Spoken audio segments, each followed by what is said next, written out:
சில பேர் சொல்றது குழப்பமா இருக்கான். மெட்ராஸ் ஒரு இடத்துல எழுதி போடுகிறான், உங்களுக்கு எழுத படிக்க தெரியாதா, எங்களுக்கு எழுதி அனுப்புங்கள் சொல்லி தருகிறோம். எல்லாரும் அமைதியாக கரெக்ட் மாதிரி தருது. உங்களுக்கு எழுத படிக்க தெரியாதா, எங்களுக்கு எழுதி அனுப்புங்கள் சொல்லி தருகிறோம். அவனுக்கு தான் எழுத படிக்க தெரியாது, எப்படி எழுதி அனுப்புவான்? இது கூட பரவாயில்ல, கவர்மெண்ட்ல ஒரு இடத்துல எழுதி போட்டுக்கிறான், அபாயம். என்னது அபாயம்? அபாயம்னா தெரியும், டேஞ்சர், அந்த பக்கம் போக மாட்டோம். அதுக்கு கீழே எழுதிக்கிறான் எச்சரிக்கை. நீ தான் அபாயம்னு போட்ட, அப்புறம் எச்சரிக்கை தேவையே இல்லை. அதுக்கு கீழே எழுதிக்கிறான் 1000 வாட்ஸ் மின்சாரம் பாய்கிறது. என்ன அபாயம், என்ன எச்சரிக்கை? 1000 வாட்ஸ் மின்சாரம் பாய்கிறது. டீட்டெயில் எழுதிட்டான். அதுக்கு கீழே எழுதிக்கிறான் தொடாதே. அதை போய் நம்ம ஏன் தொட போறோம்? நீ தான் அபாயம்னு போட்ட, எச்சரிக்கைன்னு வேற போட்ட, 1000 வாட்ஸ் மின்சாரம் பாயுதுன்னு வேற போட்ட, அது கீழே தொடாதே. அது கீழே இன்னொன்னு எழுதிக்கிறான், தொட்டால் செத்து விடுவீர்கள். ஏன்டா 1000 வாட்ஸ் மின்சாரத்தை தொட்டா செத்துருவோன்னு எங்களுக்கு தெரியாதா? அதுக்கு கீழே இன்னொன்னு எழுதிக்கிறான் பாருங்க, அதான் ரொம்ப சூப்பர். மீறினால் தண்டிக்கப்படுவீர்கள். அவன் தான் செத்து போடுவானே, நீ யாரை தண்டிக்க போற? என்னன்னா ரொம்ப டீட்டெயிலா சொல்றாங்களாம். எனவே இன்றைக்கு இந்த சமூகத்தில் நம்மை தெளிவான நடத்துகிற ஒரே வேலையை புத்தகம் செய்கிறது. ஆதி காலத்திலிருந்து புத்தகம் படித்து படித்துத்தான் நம் முன்னோர்கள் இந்த இடத்திற்கு வந்திருக்கிறார்கள். இப்ப ஒண்ணு இல்ல, இந்த புத்தகம் படிக்கிறது அவுட் ஆஃப் ஃபேஷன் அப்படிங்கிற ஒரு காலம் ஆயிட்டனாலதான் தமிழக அரசு இல்லை, இந்த மக்களுக்கு படிக்கிற வாசிக்கிற விஷயத்தை கொண்டு வர வேண்டும் என்று இத்தனை பிரம்மாண்டமான செலவுகளை செய்து கொண்டிருக்கிறது. நீங்க நல்லா யோசித்து பாருங்க. இப்ப ஒண்ணு இல்ல, இங்க இருக்கிற பெண்கள் எல்லாம் கேட்கிறேன், நீங்க எல்லாம் தலையில பூ வைப்பீங்களா? நான் தமிழ்ல தானே பேசுறேன். நீங்க தலையில பூ வைப்பீங்களா? ஏன் வைக்கிறீங்க? ஏன் வைக்கிறோம்னு தெரியாம இவ்வளவு காலம் வச்சுக்கிறாங்க பாரு. ஏன் வச்சுக்கிறீங்க? அழகுக்கு, அந்த அழகுக்கு, அப்புறம் வாசனைக்கு, ரைட், மங்களகரமா இருக்கிறதுக்கு, இப்படி பல காரணம் சொல்றோம். பரவாயில்ல. ஆனா பூ வைக்கிற பழக்கம் எப்படி வந்துச்சுன்னு ஒரு சின்ன குறிப்பு இருக்கு தெரியுமா? இப்போ நான் எனக்கு பசிச்சுன்னு வச்சுங்க, வயிறு சூடாயிடும். உணர்ச்சி வசப்பட்டேன்னு வச்சுங்க, உடம்பு சூடாயிடும். கோவப்பட்டா என்ன ஆயிடும்? மூளை சூடாயிடும். இதான் சயின்ஸ். பசிச்சா வயிறு சூடாயிடும், உணர்ச்சி பசப்பட்டா உடம்பு சூடாயிடும், கோவப்பட்டா மூளை சூடாயிடும். அதனாலதான் கிராமத்துல கோவக்காரன் சொல்லுவானா, அவன் ரொம்ப மூளை சூட்டுக்காரன்பா சொல்றோம்ல. நம்மளே சொல்றோம்ல, கோவம் வந்தா மண்டை காயுது மரியாதையா போயிடுன்றோம்ல. அப்ப கோவம் வந்தா மூளை சூடாயிடும். இதுல யாருக்கு தெரியுமா சீக்கிரம் சூடாயிடும்? பெண்களுக்கு தான் சீக்கிரம் சூடாயிடுமா. அதனாலதான் குளிர்ந்த மணர்ல கொண்டு போய் அங்க வச்சு அது சூடாவாம பாத்துக்கிறது. அதனாலதான் சொல்லுது, கோவம் வந்தவன பூவை பிச்சு எரியுது பாத்தீங்களா, மூளை சூடாயிடுச்சுன்னு அர்த்தம். ஒருத்தர் விசில் அடிக்கிறார், இது தெரியாம நான் பூ வாங்கி கொடுக்காம இருந்தேன். இவ்வளவு பெரிய உண்மை இன்னைக்கு வந்து சொல்லிருக்கேன். அப்ப நான் எதுக்கு சொல்ல வரேன்னா, நம் முன்னோர்கள் எப்படி வாழ்ந்தார்கள், நம் முன்னோர்கள் எப்படி பண்பாட்டோடு வாழ்ந்தார்கள். ஒரு வீட்டு வாசல்ல ஒரு கீரைக்காரமா, ஒரு பாட்டி, வயசான பாட்டி உட்கார்ந்து இருக்கு. அந்த பக்கமா ஒரு கீரைக்காரமா வருது. இந்த பாட்டி நம்ம முன்னோர்கள் எப்படி வாழ்ந்தார்கள்ங்கிற இலக்கணத்துக்கு சொல்றாங்க. இந்த பாட்டி அந்த கீரைக்காரமா பார்த்து, கீரை எவ்வளவுமான்னு கேக்குது. அவன் அந்த அம்மா சொல்லுது 8 அணா. உன்னை இந்த மாதிரி 4 நாக்கு கொடுப்பியா? இல்ல 8 அணா. 4 நாள் 8 அணான்னு ஒரு ஹீட்டட் ஆர்குமெண்ட் நடக்குது. எவ்வளவுக்கு? 4 நாக்கு. கடைசியில் அந்த கீரைக்காரமா, சரிம்மா 4 நாக்கு தான் குடுமா, தோத்துச்சு. உடனே இந்த பாட்டி என்ன பண்ணுச்சு, 2 கட்டு வாங்கிடுச்சு. இது கேட்ட வேலைக்கு வாங்கிடுச்சு. இந்த கீரைக்காரமா இந்த கீரையை கொடுத்துட்டு இப்படி எழுதிச்சு, அப்படியே மயக்கடிச்சு விழுந்துச்சு.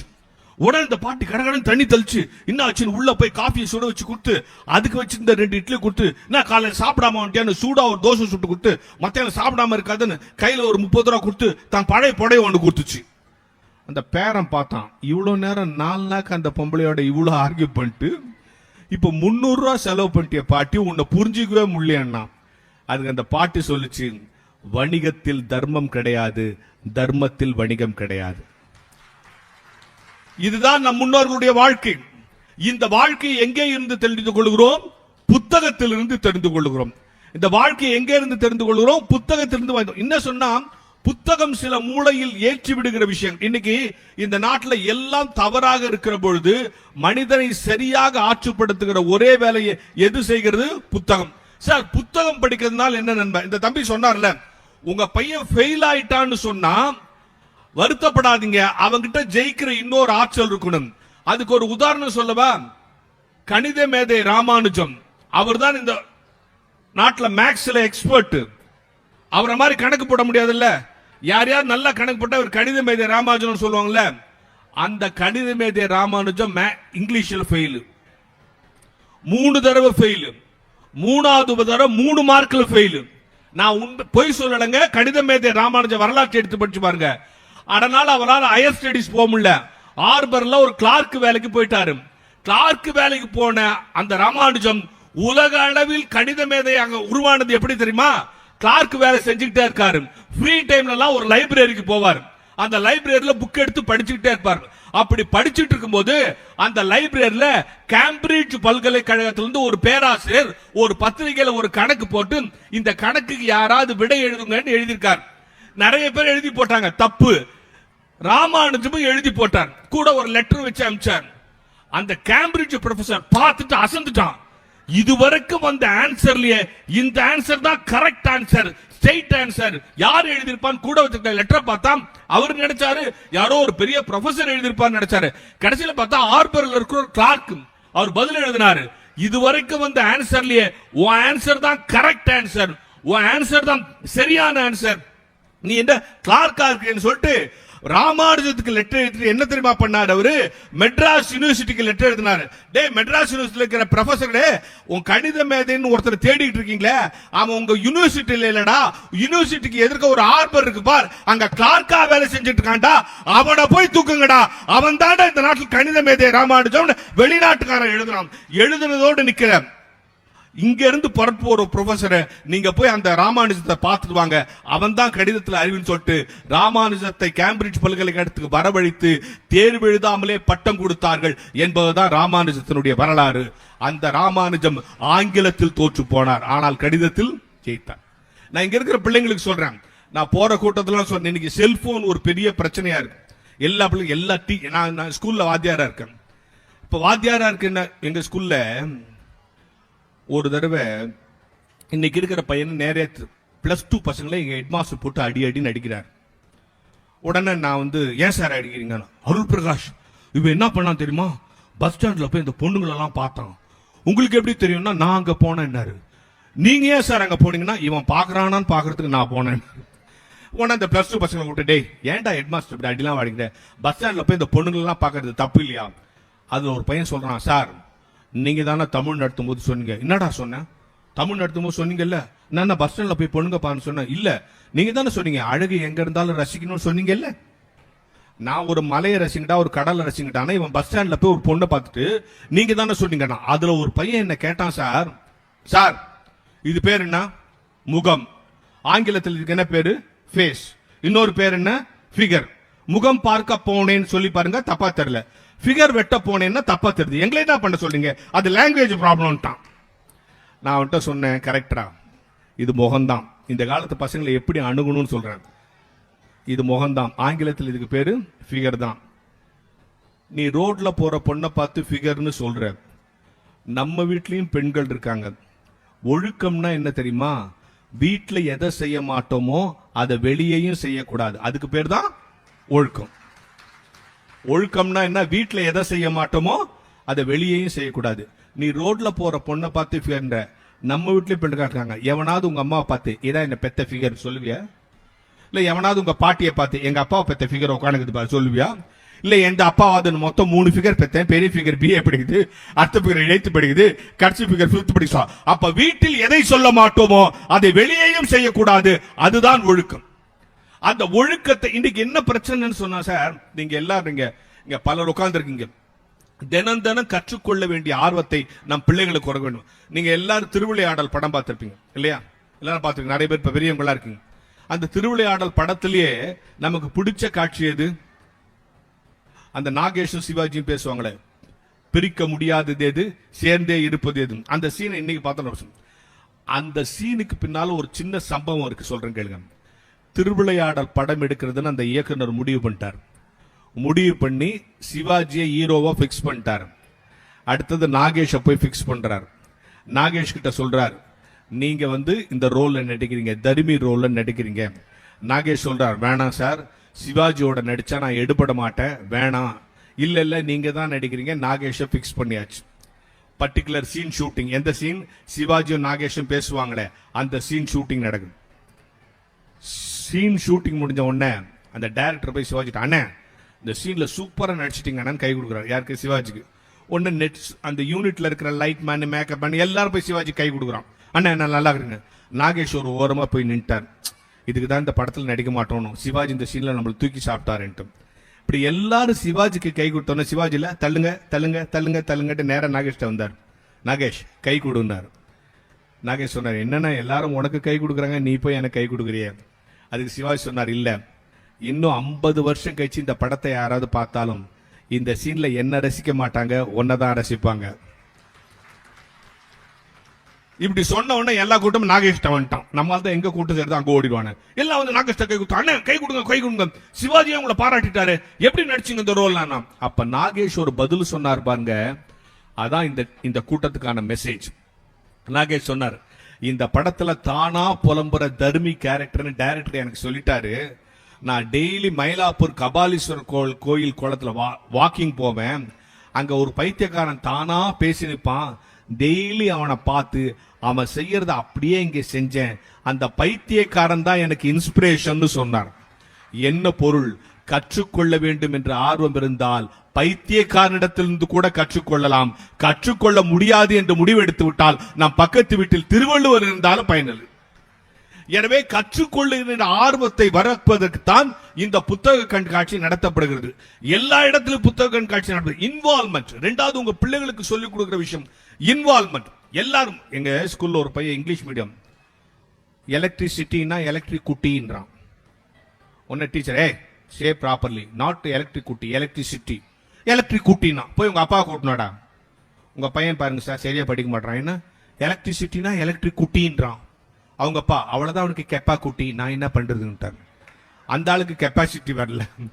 உடனே நேர ஹெட்மாஸ்டர் கூட்டார், சார் இவனை இங்கிலீஷ் மீடியத்துல மாத்திடலாம். ஏன்? எலக்ட்ரிசிட்டிக்கு எலக்ட்ரிக் குட்டின்றான், அவங்க அப்பா கெப்பாசிட்டிக்கு கெப்பா குட்டிங்கிறான். அந்த ஹெட்மாஸ்டர் சொல்லிக்கிறான், இதெல்லாம் வெளியே பப்ளிக் குட்டி பண்ணாத, கம்முடு போன்ட்டான். அந்த ஆளுக்கு பப்ளிசிட்டி.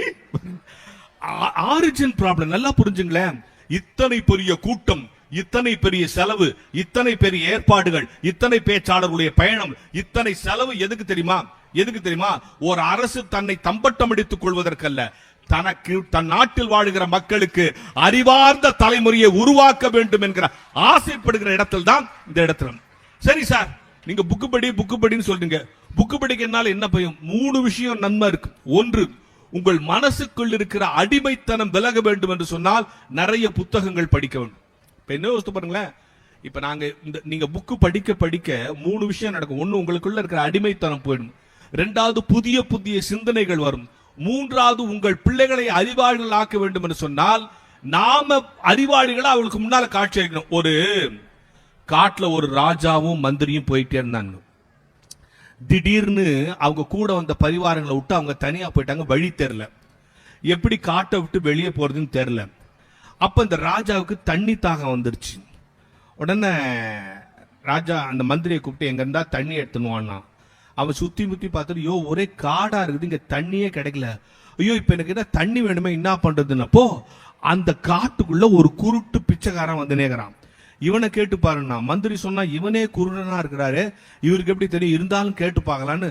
ஐயா இந்த பக்கம் எங்கன்னா தண்ணி கிடைக்குமா, ராஜாவுக்கு தண்ணி வேணும்னா. அப்படியான்ட்டு அவன் என்ன பண்ணா, அந்த குருடன் ஒரு பக்கம் நின்று அப்படின்னா, இன்னொரு பக்கம் நின்று 4 பக்கம் அப்படி மூக்க உறிஞ்சு பார்த்துட்டு, இந்த பக்கம் போங்க ஒரு குளம் இருக்குதுன்னா. அதே மாதிரி போனா அந்த பக்கம் ஒரு குளம் இருக்கு. இந்த ராஜாவுக்கு ஒரே ஆச்சரியம், எப்படிடா அந்த குருடர் கூப்பிடு, எப்படி தெரியும்? ஐயா கடவுள் எங்களுக்கு கண்ணை தான் பிடிக்கிட்டாலும் இன்னொரு உறுப்புக்கு நிறைய ஆற்றலை கொடுத்துருவாரு. அதான் கடவுளுடைய, ஒரு உறுப்பை பிடிக்கிட்டாலும் இன்னொரு உறுப்புக்கு நிறைய ஆற்றலை கொடுத்துருவாரு. எனக்கு கண்ணு தான் இல்லையே தவிர மூக்குல உறிஞ்சுற சக்தி நல்லா இருக்கு.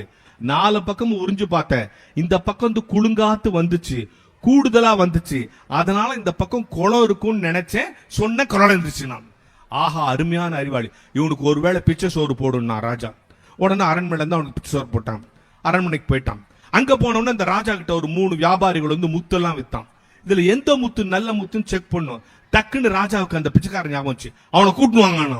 கூட்டு வந்து இந்த 3 முத்துல எது நல்ல முத்துன்னு சொல்ல முடியுமான்னா. அந்த பிச்சைக்காரன் 3த்தையும் என் உள்ள கையில வைங்க சொல்றான்னா. ஒண்ணு வச்சு எடுத்தாங்க. 3 வச்சோன்னா 2 ஓகே பண்ணிட்டு 1 சரியில்லைன்ட்டான். ஏன்னா இது நடுவுல ஏதோ ஒரு கோடு மாதிரி போகுது, இது சரியில்லைன்னா. கரெக்டா செக் பண்ணி பார்த்தா ஒரு கோடு மாதிரி போகுது. ராஜாவுக்கு ஒரே ஆச்சரியம். அதாவது மூக்க உறிஞ்சி சொல்லிட்டான். இது எப்படியா சொன்னா? இல்லங்க, நல்ல முத்த வச்சா அந்த சூரிய ஒளி கையில படணும். இந்த ஒரு முத்துல மட்டும் கையில ஏதோ தடுத்துச்சு, அப்ப நடுவுல ஏதோ டிஸ்டர்பன்ஸ் இருக்குன்னு நினைச்சு சொல்லிட்டான். ஆஹா, அருமையான அறிவு, இனிமே டெய்லி உனக்கு அரண்மனையில இருந்து பிச்சை சோறு போடுங்கன்ட்டான். சந்தோஷமாயிடுச்சு. கொஞ்ச நாள் கழிச்சு ராஜாவுக்கு தனியா வைக்கும்போது ஒரு டவுட் வந்துச்சு. இப்படி எல்லாத்தையும் சொல்றானே, அவனை கூப்பிட்டு இன்னொரு கூப்பிட்டு ஒரு நாள் தனியா கூப்பிட்டீங்க, வா எல்லாம் சொல்றியே, என்னை பத்தி ஏதாவது சொல்லன்னா. அதுக்கு பிச்சைக்கார சொன்னா, வானா சார், சொன்னா நீங்க கோச்சிப்பீங்க, சும்மா சொல்லு. வேணாம் வேணாங்க, சொன்னா நீங்க கோச்சிப்பீங்க. நான் தானே கேட்கிறேன், சொல்லு. யாரும் இல்ல, சொல்லு. சொன்னா கோச்சிப்பீங்க, சொல்லு. அப்புறம் கோச்சு கூடாது, கோச்சுக்க மாட்டேன், சொல்லு. நீங்க ஒரு ராஜாவே இல்லை, நீங்களும் ஒரு பிச்சைக்காரன் தான்.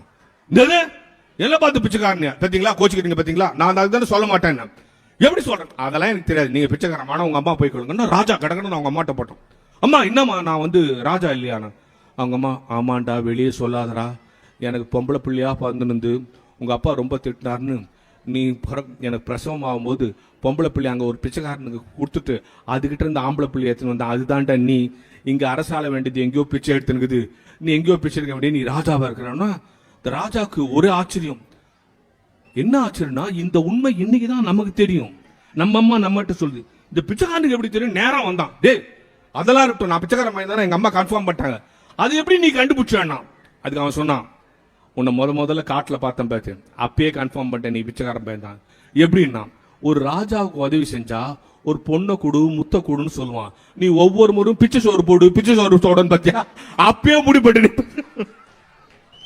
இப்போ நம்ம எப்படி இருக்கிறோமோ அப்படிதான் நம்ம பிள்ளைங்களை படிங்கன்னு சொல்றதுக்கு முன்னால தயவு செய்து அவர்களுக்கு முன்னால் நீங்கள் படியுங்கள். அவர்களுக்கு முன்னால் நீங்கள் செல்போன் வைத்திருந்தால் அவர்களும் செல்போன் தான் வைத்திருப்பார்கள். அவர்களுக்கு முன்னால் படிப்பது போல நீங்க நடிக்கவாது செய்யுங்கள். நம்ம அப்பா படிக்கிறான், நம்ம அம்மா படிக்கிறான், நம்ம படிக்க ஆரம்பிப்போம். என்ன இதுல என்ன சிக்கல்னா, நீங்க படிச்சுட்டீங்கன்னா, நம்ம தமிழ்நாட்டு மக்களுக்குடைய ஒரு பெரிய விஷயம் என்னன்னா, சில விஷயத்தை நம்பிட்டா அதுல இருந்து வெளியே வர மாட்டாங்க. இந்த பாலாஜின்னு ஒரு பழைய காலத்துல ஒரு நடிகர் இருந்தார்ல, பாலாஜின்னு ஒரு நடிகர், அவர் ஒரு நாள் ஷூட்டிங் போயிட்டே இருக்காரு. ஷூட்டிங் போயிட்டு இருக்கும்போது ஒரு லெவல் கிராசிங்ல ஒரு கார் நின்றுச்சு. உங்களுக்கு தெரியும், நடிகர்கள்லாம் கருப்பு கண்ணாடி போட்ட உள்ள உட்காந்துருப்பாங்க. இவர் நேரா போறாரு, கார் நின்றுச்சு, இவர் உள்ள உட்காந்துருக்காரு. அங்கிருந்து ஒரு பிச்சைக்காரமா வந்து, ஐயா ஏதாவது போடுங்க, அந்த கண்ணாடி கிட்ட கேக்குது. அதுக்கு உள்ள யார் இருக்கான்னு தெரியாது, ஏன்னா கருப்பு கண்ணாடி. உடனே இவர் பார்த்து பரிதாபமா இருக்குன்ட்டு கண்ணாடியை மெதுவா இறக்கிட்டு ஒரு 50 ரூபாய் போட்டார். பாலாஜி காலத்துல 50 ரூபாய் அது எவ்வளவு பெரிய காசு. இந்த 50 ரூபாயை வாங்கிட்டு அந்த பாட்டி அந்த கண்ணாடியை பார்த்து சொல்லுதான், எம்ஜிஆர் மவராசன் நல்லா இருக்கணும். உடனே பாலாஜி கீழே இறங்கிட்டார். அம்மா காசு போட்டது நான் பாலாஜி, எம்ஜிஆர் இல்ல. அதுக்கு அந்த அம்மா சொல்லிச்சான், அதெல்லாம் எனக்கு தெரியாது சாமி, ஏழைக்கு இறங்குறாருன்னா அது எம்ஜிஆர் தானே இருப்பாரு அப்படின்ட்டு போயிடுச்சோம்.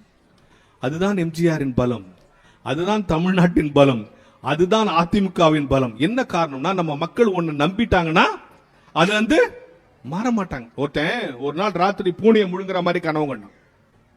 பூனைய முழுங்குற மாதிரி கனவு கண்டான். அடுத்த நாள் காலையில் டாக்டர் போயிட்டான். டாக்டர், நேற்று ராத்திரி பூனையை முழுங்கிட்டேன், வயிற்றுல இருந்து எடுங்கன்னா. டாக்டர் சொன்னார், பூனையை முழுங்கிக்கலாம் உயிரோட இருக்க முடியாது. பையன் நான் முழுங்கிட்டேன்னு சொல்றேன் நீங்க. அவன் உடனே எக்ஸ்ரே எடுத்து பார்த்து பாரு பூனை இல்லை பாரு, போயிட்டு வந்துட்டான். உடனே இன்னொரு டாக்டர் போனான், நம்பல, அவன்கிட்ட போனான், அவனே எக்ஸ்ரே எடுத்து பூனை இல்லைன்ட்டான். இன்னொரு டாக்டர், இது மாதிரி 15 டாக்டர் போயிடான். 15 பேரை எக்ஸ்ரே எடுத்துட்டு பூனை இல்லைன்னு சொல்லிட்டான். 16வது ஒரு டாக்டர் போய் சொன்னான். அந்த டாக்டர் தான் கண்டுபிடிச்சான், இவன் பூனையை முழுங்கல, முழுங்கிட்டு தான் நம்புறான் பாரு, அதான் இவங்கிட்ட இருக்கிற பிரச்சனை. அப்போ அந்த நம்பிக்கை எடுக்கணும்ட்டு அவன் என்ன பண்ணான், எக்ஸ்ரே எடுத்து எக்ஸ்ரேல அவனே ஒரு அழகா பூனையை வரைஞ்சு, ஆமாப்பா நீ முழுங்கிட்டு உள்ள பூனை இருக்குதுப்பான்னா. அவன் கேட்டான், 15 முட்டா பைய டாக்டர் எடுக்கல, நீங்க எப்படி எடுத்தீங்கன்னா? அவெல்லாம் லைட்டை போட்டுனே எடுத்துக்கிறான்ப்பா, பூனை வெளியே வரல, நான் இருட்டில் எட்டன் கப்புன்னு வச்சு புடிச்சிட்டான்.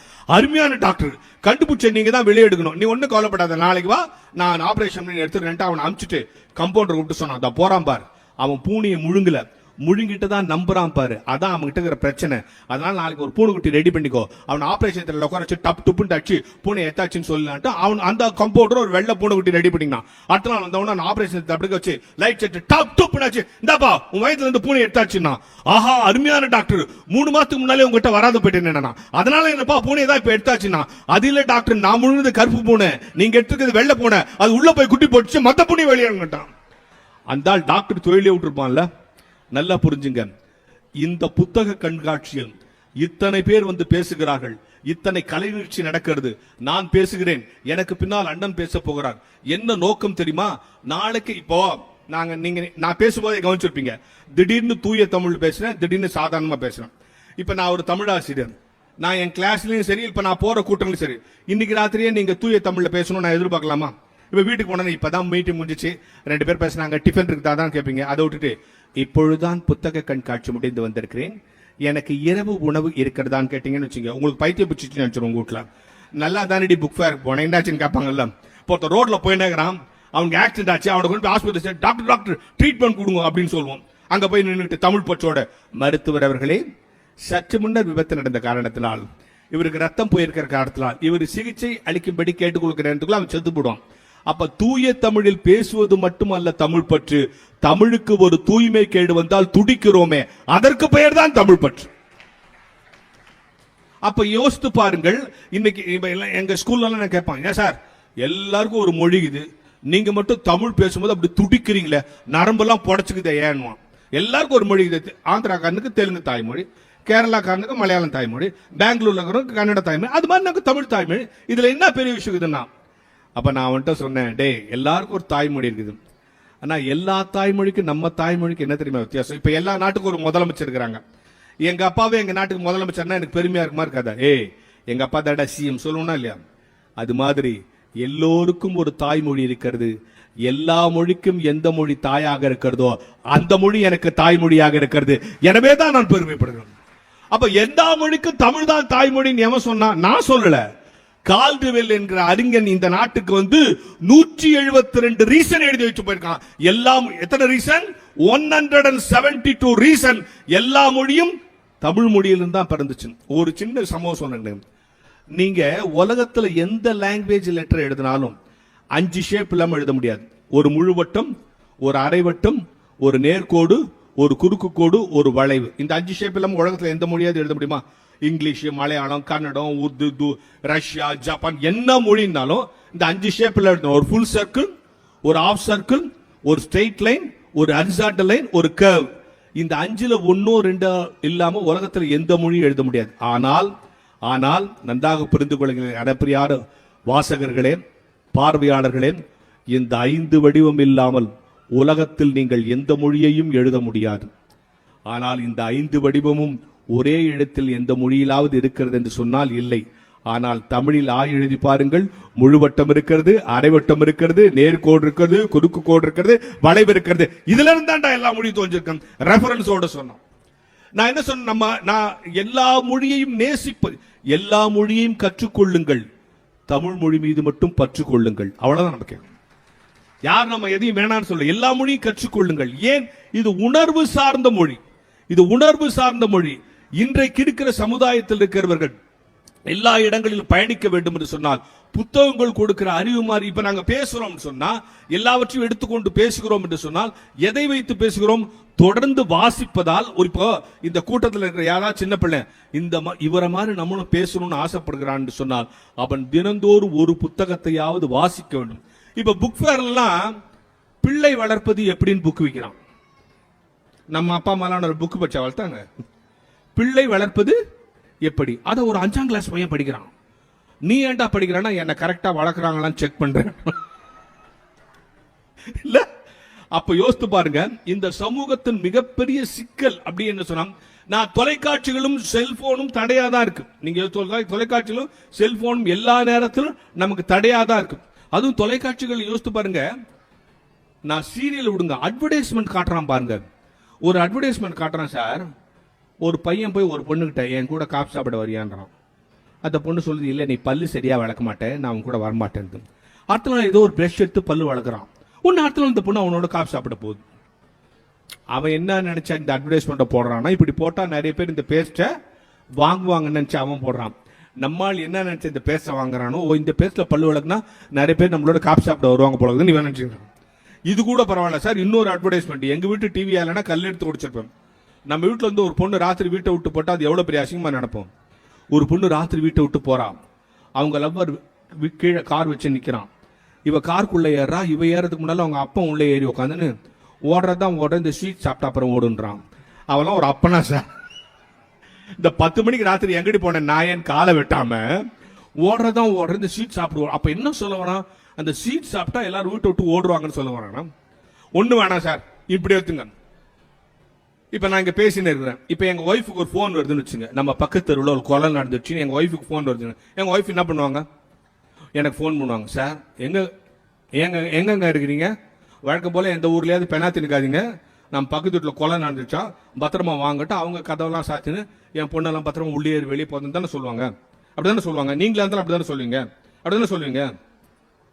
அதை விட்டுட்டு ஹலோ கொலை நடந்துச்சா அப்படின்னு வச்சுட்டு ஒரு ஹேண்ட் பேக் எடுத்து மாட்டின்னு ஒரு கூலிங் கிளாஸ் எடுத்து போட்டுன்னு ஒரு துப்பாக்கி எடுத்து அந்த இடத்துக்கு போவோமா?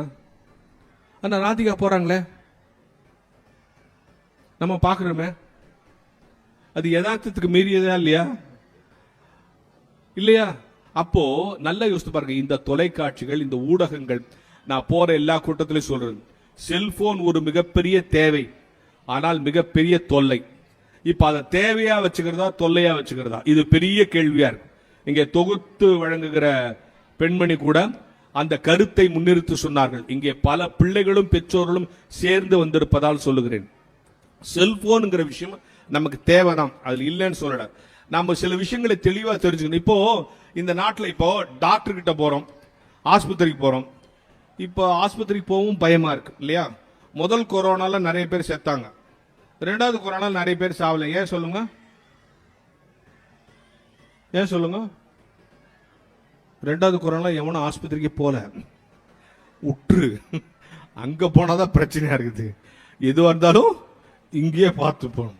சில ஆஸ்பத்திரி, எல்லா ஆஸ்பத்திரியும் இப்படி சொல்ல, இங்க சில டாக்டர்ஸ் தான், சில ஆஸ்பத்திரிக்கு போய் நம்ம ரிசப்ஷன்ல போய் என் பேருன்னு சொன்னோடனே 10 டெஸ்ட் எழுதி கொடுத்துறான். நம்ம இன்னும் நோயே சொல்ல, சார் என் பேருன்னு 10 டெஸ்ட் எழுதி கொடுத்துறான். சார் இன்னும் நான் நோயே சொல்ல, எந்த நோயா இருந்தாலும் இந்த 10 டெஸ்ட் எடுக்கணும்ட்டு அவன் ஆஸ்பத்திரியில் இருக்கிற எல்லா மிஷினும் நான் படுக்க வச்சு எடுத்துட்டு கடைசியாக சொல்றேன் எல்லாம் ஓகேன்றான். என்ன ஓகேன்னா எல்லா மிஷினும் ஒழுங்கா ஒர்க் பண்ணது ஓகேன்றான். நம்ம ஓகேவா மார்க்கணும்னு தெரியல. இது சிக்கலா இருக்கா இல்லையா? அப்ப எல்லா விஷயத்திலும் சிரமம் இருக்கிற பொழுதும் ஒரு தெளிந்த சிந்தனை, ஒரு அறிவு, ஆற்றல் வர வேண்டும் என்று சொன்னால் தினம் தினம் வாசிக்க வேண்டும். 3 விஷயத்தை நான் சொல்லி நிறைவு செய்றேன். இப்ப நம்ம இவ்வளவு பேர் இருக்கிறோம், இந்த ஒரு செய்தியை சொல்லி நான் நிறைவு செஞ்சுறேன். இங்க இவ்வளவு பேர் இருக்கிறோம், இங்க உட்கார்ந்து இருக்கிறவங்க, அங்க நிக்கிறவங்க, தூரத்துல இருந்து நானு, இந்த அண்ணன், என் கூட வந்திருக்கிற டிரைவர், இங்க பாக்குறவங்க, நம்ம எல்லாருக்கும் ஒரே மூளையா வேற வேற மூளையா?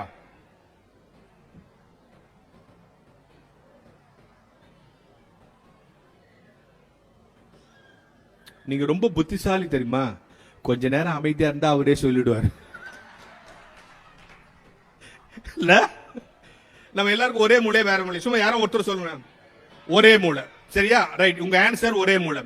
இப்ப நான் மூளையினுடைய 3 இலக்கணங்களை சொல்லுகிறேன். இதை சொல்லி நிறைவு செஞ்சலாம். நன்றாக கவனித்துக் கொள்ளுங்கள். ஒரு புத்தக கண்காட்சிக்கு வருவதின் நோக்கம் புத்தக கண்காட்சி அல்ல.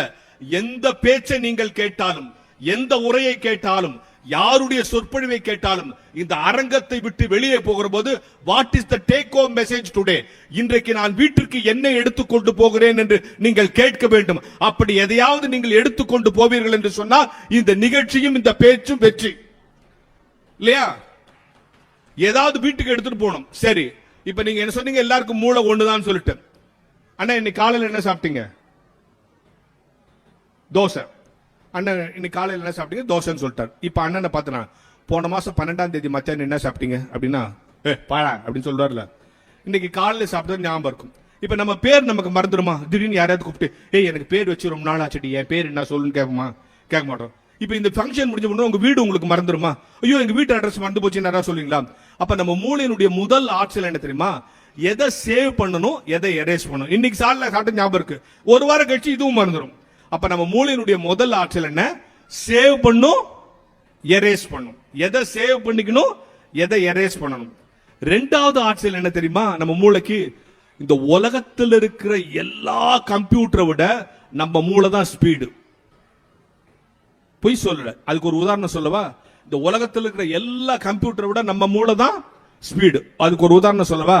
ஒரு பெரிய ரோடு, இந்த பக்கம் ஒரு டெய்லர் கடை, அந்த பக்கம் இருந்து ஒருத்தன் பைக்கில் வரான். இந்த டெய்லர் கடைக்கு நேரா நிக்கிறான், கிராஸ் பண்ணி வரல. அங்க நின்று இந்த டெய்லரை பார்த்து ஹலோ அப்படிங்கிறான். உடனே அந்த டெய்லர் சொல்றான், அடுத்த வாரம் கொடுத்துடுறேன்றான். இவன் போயிட்டான். உங்களுக்கு என்ன புரிஞ்சிச்சு? இவன் ஏதோ துணி கொடுத்துக்கிறான், அதை கேட்கறான், அது இன்னும் தைக்கல, அர்த்தம் இது ஒன்னும் ஒரே கான்வர்சேஷன் தான். ஹலோன்னா அவன் அடுத்த வாரம் கொடுத்துறான். இவன் இறங்கி நின்னு நான் துணி கொடுத்தனே தச்சிட்டீங்களான்னு கேட்கல. அவன் ஓ துணியை கேட்கறீங்களா, அது இன்னும் தைக்கணும்லாம் சொல்ல. இவன் அங்க வந்து நின்ன உடனே அவன் மூளை இங்க துணியை கொடுத்துருக்க கேளுன்னு சொல்லி அவன் அலோன்னு சொல்லி அவன் துணியை தான் கேட்கறான்னு சொல்லி அடுத்த வாரம் கொடுத்துறான்னா. இதெல்லாம் எவ்வளவு நேரத்தில் நினைச்சு, பிராக்ஷன் ஆஃப் செகண்ட். அவ்வளவு ஸ்பீடு நம்ம மூளை. அப்ப நம்ம மூளைக்கு இருக்கிற முதல் ஆற்றல் என்ன? சேவ் பண்ணும், எரேஸ் பண்ணும். ரெண்டாவது ஆற்றல் என்ன? ஸ்பீடு. மூணாவது ஆற்றல் என்ன தெரியுமா? இது ரொம்ப முக்கியமானது. ஒன்ஸ் உங்க மூளைக்கு நீங்க ட்ரைனிங் கொடுத்துட்டீங்கன்னா நீங்களே தப்பு பண்ண சொன்னா கூட அது தப்பு பண்ணாது. அதுக்கு ஒரு உதாரணம் சொல்லவா? சர்க்கஸ்ல இந்த கடைசி காட்சி ஒண்ணு காட்டுவோம் பாத்தீங்களா? ஒரு ரவுண்ட் இருக்கும், அதுல ஒரு பொண்ணு இருக்கும், அந்த ரவுண்ட் அப்படியே சுத்தும். இங்க இருந்து கண்ணை கட்டின்னு ஒருத்தன் கத்தி அடிப்பான், அந்த பொண்ணு மேல படாம அந்த பலகையிலேயே படும். இப்படி ஒன்று பார்த்துருக்கோம்ல. ஒரு சர்க்கஸ்ல இந்த கத்தி அடிக்கிறவனுக்கும் அந்த பொண்ணுக்கும் தகராறு ஆயிடுச்சு. இந்த பொண்ணை எப்படியா கொலை பண்ணணும்னு முடிவு பண்ணிட்டான். வெளியே கொலை பண்ணா அது மர்டர் அஃபென்ஸ். அதனால கத்தி அடிக்கும் போது மாத்தி அடிச்சுட்டா பை ஆக்சிடென்ட் சொல்லுவாங்க. இவ்வளவு நேரம் ஒழுங்காச்சார் சார், ஏதோ மாத்தி அடிச்சான்னு சொல்லுவான்ட்டு இன்னைக்கு அந்த பொண்ணை கொலை பண்றதுன்னு முடிவு பண்ணிட்டான். 10 கத்தி அடிப்பான், 9 கத்தி ஒழுங்கா எடுத்துட்டு 10வது கத்தியை மாத்தி அடிச்சு இந்த பொண்ணை கொலை பண்ணலாம்னு முடிவு பண்ணிட்டான். சர்க்கஸ் நாள் வந்துச்சு, அந்த பொண்ணை நிக்க வச்சு சுத்தினே இருக்குது. 9 கத்தி கரெக்டா அடிச்சான், 10வது கத்தியை வேணுன்ட்டு அப்படி கொஞ்சம் கையை அப்படி மாத்தி அடிச்சான். அந்த கத்தி அவ மேல படாம பலகை மேலதான் பட்டுச்சு. ஏன் தெரியுமா? தொடர்ந்து பயிற்சி கொடுக்கப்பட்ட இந்த மூளை மனசு தப்பு பண்ண சொன்னா கூட பண்ணல. ஆக நம் மூளைக்கு இருக்கிற முதல் ஆற்றல் சேவ் பண்ணும், எரேஸ் பண்ணும். ரெண்டாவது ஆற்றல் ஸ்பீட். மூணாவது ஆற்றல் ஒன்ஸ் ட்ரைனிங் கொடுத்தா மாறவே மாறாது. இந்த இலக்கணம் இங்க இருக்கிற எல்லாருக்கும் போதும், எல்லா மூளைக்கும் போதும். நம்ம எல்லார் மூளைக்கும் இந்த இலக்கணம் இருக்கு. இந்த இலக்கணத்தை காப்பாற்றுகிறவர்கள் ஜெயிக்கிறார்கள். அந்த இலக்கணத்தை தெரிந்து கொள்ள புத்தகத்தை வாசியுங்கள். நன்றி, வணக்கம்.